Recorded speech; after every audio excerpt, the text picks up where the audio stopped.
नमस्कार दोस्तों, आपका परिवार में स्वागत है। पिछले वीडियो में देखे थे पाठ 13 प्रकृति, पुरुष तथा चेतना, श्लोक नंबर 7 तक। इस वीडियो में श्लोक नंबर 8 से देखेंगे। अच्छे वीडियो लगे तो चैनल को सब्सक्राइब कर दीजिए। आप लोग सपोर्ट करिए, कमेंट में जय श्री कृष्ण लिख दीजिए। श्लोक नंबर 8 है।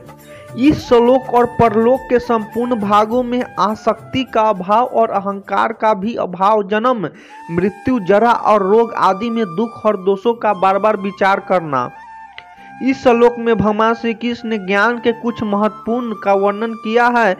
इंद्र दे ध्रुव से वैराग्य का अर्थ है इंद्रियों को विषय में वैराग्य या उनमें आसक्ति का अभाव, अर्थात संसार के भागों के प्रति निष्काम भाव रखना। इंद्रियां हमारे शरीर के वे उपकरण है जो बाहरी संसार से जुड़ने का माध्यम बनती है। जब व्यक्ति इन इंद्रियों के सुख और दुख से प्रभावित हुए बिना उनसे मुक्ति पाने का प्रयास करता है तो वह सच्चे ज्ञान की ओर बढ़ता है। अहंकार एवं च का अर्थ है अहंकार का भाव। अहंकार वह भावना है जिसमें व्यक्ति स्वयं को सबसे श्रेष्ठ मानता है और अपने अस्तित्व को दूसरे से अलग समझता है।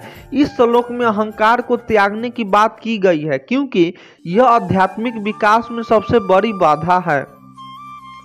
जन्म मृत्यु जड़या का अर्थ है जन्म मृत्यु, बुढ़ापा और रोग के दुख और दोषों का बार बार विचार करना। संसार में जन्म लेने से मृत्यु तक जो विभिन्न अवस्थाएं होती है उनमें दुखों को अनुभव करना स्वाभाविक है।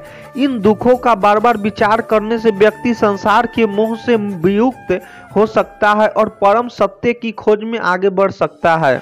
इस श्लोक में भगवान श्री कृष्ण संसार के भागों में विमुख होने, अहंकार का त्याग करने और जीवन के अनिवार्य दुखों पर चिंतन करने का सच्चे ज्ञान की पहचान बताया है। जब व्यक्ति इन गुणों को धारण करता है तो वह आत्मा संस्कार की दिशा में प्रगति करता है। श्लोक नंबर 9। पुत्र, स्त्री, घर और धन आदि में आसक्ति का अभाव, ममता का न होना तथा प्रिय और अप्रिय की प्राप्ति से सदा ही चित्त का सम रहना। इस श्लोक में भगवान श्री कृष्ण ने मनुष्य के जीवन में वैराग्य और समन्वय की महानता को समझाया है। यहाँ दो मुख्य गुणों पर जोर दिया गया है।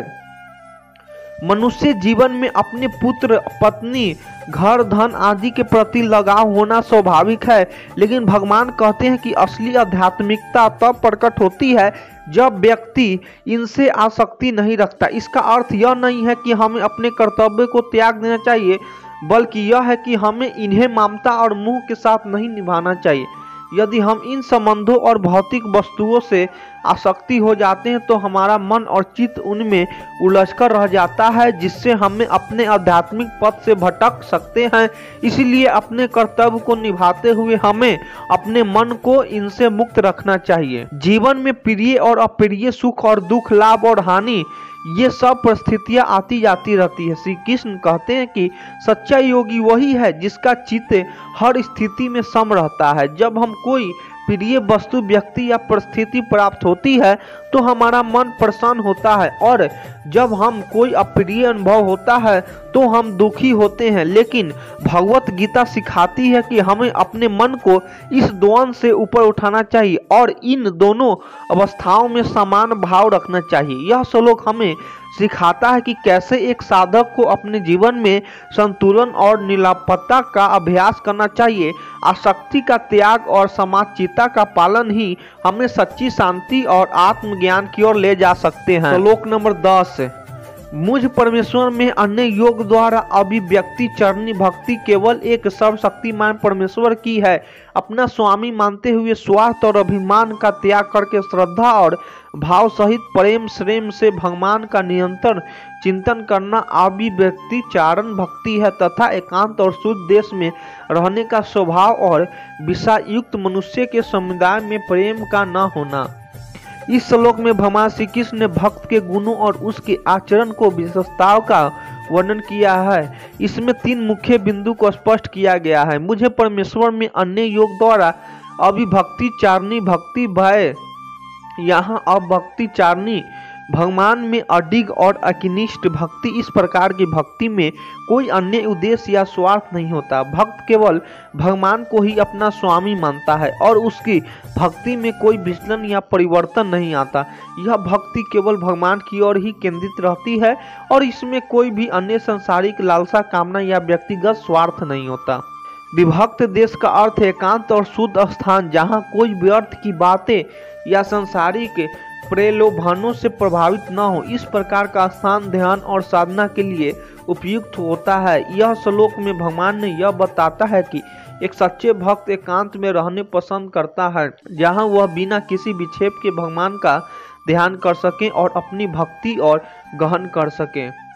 विषय सख्त मनुष्य के समुदाय के प्रेम में का न होना। भगवान यहाँ यह कह रहे हैं कि सच्चे भक्त का मन उन लोगों के साथ नहीं लगता जो केवल सांसारिक भोग विलास में ही लगे रहते हैं। विषय युक्त लोगों के साथ समय बिताने से भक्त एवं रुकावटें आ सकती है। इसीलिए सच्चा भक्त ऐसे समुदाय से दूर रहना चाहता है। वह उन लोगों के साथ रहना पसंद करता है जो भक्त, साधना और धर्म के मार्ग पर चलने वाले होते हैं।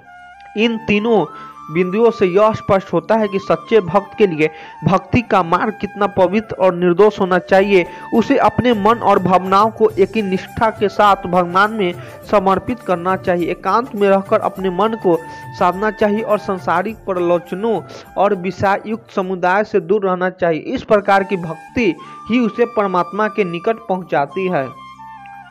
श्लोक नंबर 11। अध्यात्म ज्ञान में जिस ज्ञान द्वारा आत्म वस्तु और अनात्म वस्तु जानी जाए, उस ज्ञान का नाम अध्यात्म ज्ञान है। नित्य स्थिति और तत्व ज्ञान के अर्थ रूप परमात्मा को देखना, यह सब ज्ञान इस अध्याय के श्लोक 7 से लेकर यहाँ तक जो साधन कहे हैं वे सस तत्व ज्ञान की प्राप्ति में हेतु होने से ज्ञान नाम से कहे गए हैं। ऊपर कहे हुए ज्ञान के साधनों से विपरीत तो मान, धम, हिस्सा आदि वे अज्ञान की वृद्धि में होते ही अज्ञान नाम से कहे गए हैं, ऐसा कहा है। इस श्लोक में अध्यात्म ज्ञान की परिभाषा और अज्ञान के विपरीत स्थिति को स्पष्ट किया गया है। अध्यात्म ज्ञान वह ज्ञान है जो आत्मा, आध्यात्मिक आत्मा और अनात्मा, माया या भौतिक संसार के बीच का भेद समझने में सक्षम होता है। इस ज्ञान के द्वारा व्यक्ति सच्चे ब्रह्मा के तत्व को समझते हैं और इसे सच्चाई को अनुभव करता है। यह ज्ञानी अस्थायी और अपरिवर्तनीय है क्योंकि यह आत्मा और ब्रह्मा के वास्तविक स्वरूप को जानने में सहायक होता है। इस श्लोक में कहा गया है कि इस ज्ञान को प्राप्त करना ही सही अर्थ में ज्ञान है। जो भी साधना या तरीके हमें इसे तत्व ज्ञान की प्राप्ति में सहायक होती है वे सब ज्ञान की श्रेणी में आते हैं। इसके विपरीत अगर हम किसी भी प्रकार के दंभ, अहंकार या हिंसा में लिप्त रहते हैं तो यह अज्ञान को ही बढ़ावा देता है। अज्ञान वह है जो हमें सच्चे ज्ञान से दूर करता है और हमें भ्रमित करता है। इस प्रकार श्लोक का संदेश यह है कि सच्चा ज्ञान वही है जो हमें आत्मा और ब्रह्मा के वास्तविक स्वरूप को समझने में सहायता करे, जबकि अज्ञान वह है जो हमें इसे सच्चाई से दूर करता है। अच्छे वीडियो लगे तो चैनल को सब्सक्राइब कर दीजिए। आप लोग सपोर्ट करिए। कमेंट में जय श्री कृष्ण लिख दीजिए। धन्यवाद।